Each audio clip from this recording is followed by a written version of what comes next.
ba na ibigay sa Diyos ang ordinaryong mong buhay para gamitin niya, para gumawa siya ng higit sa ordinaryong mga gawa na makikita ng iyong pamilya, na makikita ng mga kapitbahay dito?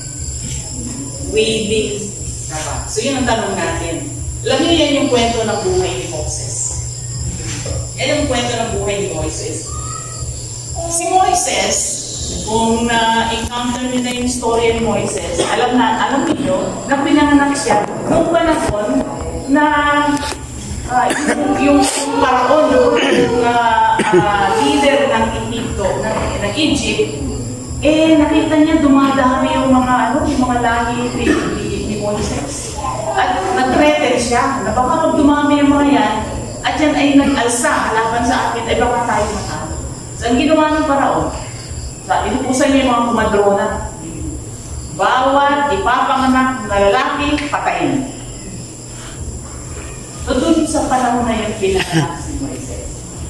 Okay? Pero obviously, hindi namatay si Moises.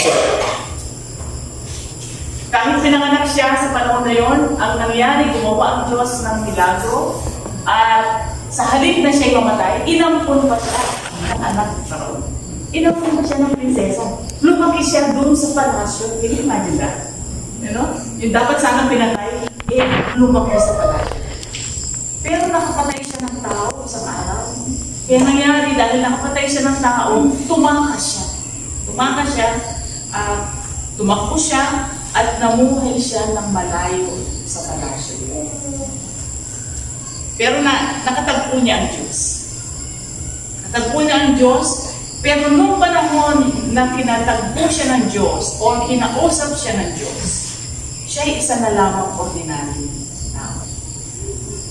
40 years. Tumakas siya, di ba? Kasi nakapatay siya. Namundok. 40 years doon. Ang ginawa niya, nagpapastol na lang ng lupa. Mula siya doon sa prinsipe sa palasyo, naging pastol ng lupa. Siguro nung nandun siya sa palasyo, siya ay pinaglilingkuran ng mga tao. Pero dito, pinaglilingkuran niya yung mga tupa. Pinapaglingkuran niya yung kanyang diyanan. Pero hindi yun naging hadlang para hindi siya tawagin at kausapin ng Diyos. Isang araw, nagpapastol siya, nag-aalaga, pinapakain niya yung mga tupa. Nandun sila sa parang, tapos nandun lang siya, pero may nakita siya. So, bakit may isang maliit na puno na nagliliyab, pero hindi nasusunod? At doon siya kinausap ng Diyos. Gusto kong alalahanin ito, ha? Siya ay ordinaryong tao na lamang. Ginagawa niya ay ordinaryong routine. Para bang kayo, papakain naman ako ng manok, papatuwa na naman. Ordinaryo lang na trabaho. Pero doon siya kinausap ng Diyos. Babasahin ko po sa inyo yung Exodo 3 mula sa 4. Sabi dito, nang makita ng Panginoon, kasi nung nakita ni Moises na nagliliyab, lumapit siya. Curious ka. Ikaw ba magiging pa rin doon? Curious. Bakit? Liyab ng liyab, pero hindi naman nauubos, hindi naman nasusunod. So ito sabi, nang makita ng Panginoon, napapanapit si Moises para tumingin, tinawag siya ng Diyos mula sa gitna ng mababang puno at kahoy. Moises, Moises. At sumagot si Moises, narito po ako. Sinabi ng Diyos, huwag ka nang lumapit pa, tanggalin mo ang iyong sandalyas, dahil banal ang lugar na pinakatayuan mo. Ako ang Diyos ng iyong mga ninuno, ang Diyos ni na Abraham, Isaac at Jacob. Nang marinig ito ni Moises, tinakpan niya ang kanyang mukha dahil natatakot siyang tumingin sa Diyos. Pagkatapos, sinabi ng Panginoon, nakita ko ang paghihirap ng aking mga mamamayan sa Egypto. Narinig ko ang paghingi nila ng tulong. So, tumigil mo na dito. Gusto kong naminig yun. Umiiyak yung mga anak niya na pinaparusahan, pinapadalaban ng mga taga-Egypto. Pero ito sabi dito, nakita ko ang paghihirap. Kung isa pagka meron tayong mga mga sitwasyon na hindi maganda. Tapos nananalangin tayo. Hindi agad tayo sinasagot, nakikita ba ako ng Diyos? Ano ba ng Diyos? Sinasagot ba ng Diyos? Eto sabi dito, nakita ko, kita ng Panginoon, ang paghihirap na ng mamamayan, narinig ko ang paghingi nila ng tulong dahil sa sobrang pagmamalupit ng mga namamahala sa kanila. At naaawa ako. Nakita yung paghihirap, naririnig yung lahat, at naawa ang Diyos. Naawa ang Diyos. Dahil sa kanilang mga paghihirap. Kaya bumaba ako para iligtas sila sa kamay ng mga Ehipsyo. At para dalhin sila sa mayaman, malawak, at masaganang lupain. Narinig ko ang paghingi ng tulong ng mga Israelita at nakita ko kung paano sila inalipin ng mga Ehipsyo. Kaya, eto na, kaya ipapadala kita. Si Moises, na ordinaryo, taga-alaga ng tupa, sabi ng Diyos sa kanya, ipapadala kita sa Paraon para palayain ang mga mamamayan kong Israelita. Para ba sabi ko, ikaw, alam mo parang feel mo, ordinaryo, ikaw, papadala kita, ikaw magiging presidente ng Pilipinas. Ganon ka extraordinary, ganon ka special yung ginagawa ng Panginoon. Isang ordinaryong tao na katulad ni Moises. May tanong lang po ako na prinsipyo na gusto kong dalhin natin sa araw nito. Mula doon sa kwento ng storya ng buhay ni Moises. Ang una po ay ito. Tumatawag ang Diyos ng mga ordinaryong tao para sa kanyang higit na ordinaryong layunin at plano. Tumatawag ang Diyos ng ordinaryong tao, katulad ko, para sa kanyang higit sa ordinaryong layunin at plano. May layunin ng Diyos, may plano ang Diyos, hindi lamang para sa buhay mo, kundi para sa pamilya mo, para sa komunidad mo, para sa esperanza, at tumatawag siya ng ordinaryong tao para abutin at gawin ang mga hindi ordinaryo o higit pa sa ordinaryong layunin ng Diyos. Walang espesyal sa ginagawa ni Moises. Nagpapakain ng tupa. Saan mo kinakausap? Siguro, wala siya makausap niya yung tupa. Pwede tayong tawagin mga kapatid ng Panginoon kahit kayo ay nagpapatuka ng manok. Kahit kayo ay naglilinis ng pulungan ng kambing, ordinaryo, pwede kang tawagin ng Diyos. Kahit na yun ang ginagawa. So ito po, anong aplikasyon? Huwag ka nang maghintay ng perfectong panahon. Huwag ka maghintay pag sana, pag nabasa ko ng buong Bible, saka na kapag ito na ang nangyari sa akin. Para po sa isip natin yun yung perfectong panahon para katawagin ng Diyos at tumulong. Ngayon na, laging handa para sa Kanya. Siguro sabi mo, ayun nga, kung tumatawag ang Diyos ng ordinaryong tao para gawin yung higit pa sa ordinaryong layunin niya, iyon na nga po ang tingin ko hindi ako marapat-dapat. Kasi ang dami nating dahilan. Ito yung pangalawa nating prinsipyo. So, kung tinawag ka, sabi natin kanina, tumatawag ang Diyos ng ordinaryong tao. Ito yung pangalawang prinsipyo. Pag tinawag ka niya, i-equip ka niya, or papalakasin ka, bibigyan mo kailangan mo para magawa yung pinapagawa sa'yo. At ang kanyang pinakamagandang ibibigay sa'yo ay ang kanyang kapangyarihan at ang kanyang presensya. Alam niyo, daming excuse ni Moises. Sabi ni Moises, para din tayo yun. Panginoon, hindi ko ako magaling magsalita. Panginoon, di ba kayo lang maniwala? Panginoon, iba na lang. Ganun na yan.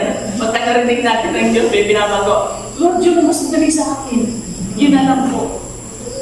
So sa lahat ng mga excuses na yan, alam niya, sabi ng Panginoon, sasamahan. Sasamahan kita. Yun pong presensya ng Diyos ang siyang magbibigay sa atin ng kakayahan. At ano na sabi sa Biblia? Yung presensya, yung banal na Espiritu ng Diyos na nasa iyo at nasa akin ay parehong Espiritu, parehong kapangyarihan na nagpabuhay muli sa Panginoon. Yun ang presensya, yun ang kapangyarihan na nasa iyo. So kung feel mo, ordinaryo ka, pero tinawag ka ng Panginoon, at sabi mo parang si Moses, hindi ko alam kung anong gagawin ko. Sabi ng Diyos, sasamahan. Kapag ka ibubukas mo ang bibig mo para magsalita ka tungkol sa akin, ako maglalagay ng salita sa mga lahi. Sasamahan. So hindi po ito tungkol sa kakayahan. Hindi ang pagsunod sa Panginoon, ang paggawa ng pinapagawa ng Diyos ay hindi tungkol sa kakayahan. Ito ay tungkol sa presensya ng Diyos na nasa bawat isa sa inyo. Kung kayo ay tumanggap, nanampalataya at nagpasyang sumunod sa Kanya.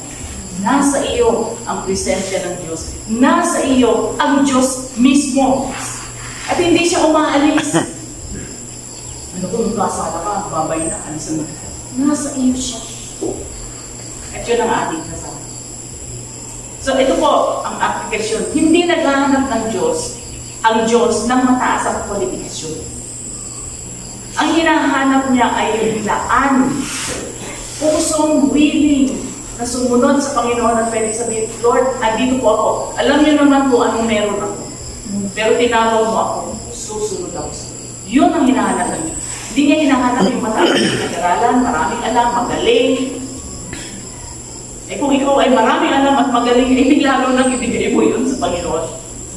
Pero huwag mong isipin na dahil hindi ka ganon, ay hindi ka pwedeng gamitin. Ang ating evidence ay si Moses. Meron nang nauna na nagpakita sa akin na pwede ka. Kaya kung isip mo, hindi ako pwede. Ngayong araw na to, sabihin mo, pwede pala ako. Sabihin mo nga sa kapatid mo, sa katabi mo, pwede pala ako. Bakit mo bang hindi kayo kumbinsido? Pwede pala. Uy, pwede pala ako. Yan, ganyan sana. Ang huli, okay? Sasabi natin kanina, ang Diyos ay tumatawag ng ordinaryong tao para gumawa ng higit pa sa ordinaryong layunin ng Diyos. Pangalawa, kapag ka tinawag na ng Diyos, siya ang magbibigay ng kakayahan. At ang ibibigay niya sa iyo ay kanyang kapangyarihan at kanyang presensya. Pangatlo, gagawin ng Diyos na yung mga ordinaryong ginagawa ay magbunga ng mga extraordinaryong outcome. Kalalabasan. Nga, sabi ko sa inyo kanina, minsan, akala mo, ikaw ay tatay na na-convict ka. Ipapanalangin si aking anak. Bawat gabi, gabi-gabi. So, pinapag-pray ko yung anak mo. Panginoon, ingatan mo anak mo ito sa mga influensya sa labas. Panginoon, pagpalain mo ang anak mo ito and all that. Kung minsan, akala mo walang nangyayari. Pero sabi ng Panginoon, kung tayo ay sumunod sa Kanya, yung mga ordinaryong pagkaraniwang ginagawa natin. Pagtulong halimbawa, parang ordinaryo lang sa'yo, gagawin ng Diyos yun na ang kalalabasan mo ay extraordinary. Alam niyo si Moises, ang meron lang siya dahil nga pastor siya, tungkol. Actually, sabi ng Panginoon, ano ba meron ka? Tungkol. Ano ba magagawa nito tungkol na ito? Pero alam niyo yung tungkol na yun. Yan ay ginamit ng Panginoon para mahawi, mahati yung dagat. Tinaas ni Moises yung tungkol niya. Nahati. At nung nangangailangan ng tubig yung mga Israelita, yung tungkod niya, ang pinagpokpok niya ng bato. Dahil sabi ng Panginoon, tubig ang lumabas. Ordinaryong tungkod sa kamay ng Panginoon, sa isang tao na sumusunod sa Diyos, pwedeng mag-produce ng extraordinary, special na mga bagay. Hindi lamang ako ang pinapagpala, kundi ang mga tao. Ilan ang nakainom ng tubig? Ilan ang nakatawid doon sa dagat na nakawid? Milyon na tao. Ginamit ordinaryong tao sa ordinaryong bagay na kanyang sinuko sa Panginoon. Huli, ordinaryo ka, feeling mo. Wala akong masyadong ganito. Pero ang Diyos, tinatawag ka para gamitin ka para sa kanyang higit sa ordinaryong layunin. So, willing ka ba na yung araw? At least sabihin mo, Lord, sorry po, akala ko, ganito na lang ako. Nung ako sa farm, alaga na lang ako ng hayop, hindi na lang. Pero ngayon, narinig ko, pwede pa lang gamitin mo. Sasabihin sa Panginoon, Lord, wala ko ano yun. Pero wala na yung mga excuses ko, wala na yung mga dahilan ko. Sinusuko ko sa inyo. Ito po ako. Tumigil po. Willing to ano. Hihingin ko din sa inyo na kung meron kayong mga takot, alinlangan, bakit hindi kayo makasunod sa Diyos. Isuko ninyo yan ngayon sa Panginoon. At lumakad ka ng may pananampalataya sa Panginoon. Sinasabi ng Diyos sa iyo, uy, i-share mo sa kapitbahay mo. Yung narinig mo dun sa devotion. Ayun, hindi pa. Baka hindi makinig sa akin. Pero lumakad ka ng may pananampalataya. Lord, para sa inyo. So kahit pagtawanan ako nun, sabihin mo, share ko sa kanya. Siya ang kasama mo at gagamitin ka niya para sa kanya. Mga lalo mo. Ordinaryo ka man, feel mo ay special ka. Lahat tayo pwedeng gamitin ng Diyos. Kailangan lamang niya, di kwalifikasyon, hindi yung puso ng kasabihin ng Diyos. Okay ba? Mag-pray tayo. Panginoon, tumalapit po kami sa inyo bilang mga ordinaryong tao. Pero naniniwala po kami na meron kang higit pa sa ordinaryong layunin at plano para sa aming mga buhay. Tulungan niyo po kami, Panginoon, na marinig yung inyong boses. At hindi lamang marinig, tapos hindi ka na namin susundin. Tulungan mo kami marinig and at the same time, magtiwala sa inyong presensya, sa inyong kapangyarihan na gagawa sa amin. Panginoon, isinusuko po namin aming mga buhay. Gamitin niyo po kami. Ordinaryo man ang ginagawa namin para sa inyong kapulitan at para sa inyong kaluwalhatian. Panginoon, dalangin ko po ang bawat isa na narinig ko ngayon, mga kapatid ko. Kilala niyo po sila. Alam niyo ang kanilang mga buhay. Alam niyo ang kanilang mga pinagdadaanan. Dalangin ko po, Panginoon, na ang kanilang mga mata ay maiitaas at ito'y hindi ang makikita lang ay ang magiging ordinaryo ng buhay nila. Hindi nila makikita lang ay ang mga problema sa buhay. Makikita nila, Panginoon, kayo at ang magandang layunin mo para sa kanila at sa kanilang pagtitiwala sa inyo. Susunod, Panginoon, ang bawat isa sa amin sa iyo. Ito ang dalangin sa pangalan ni Jesus. Amen. Amen.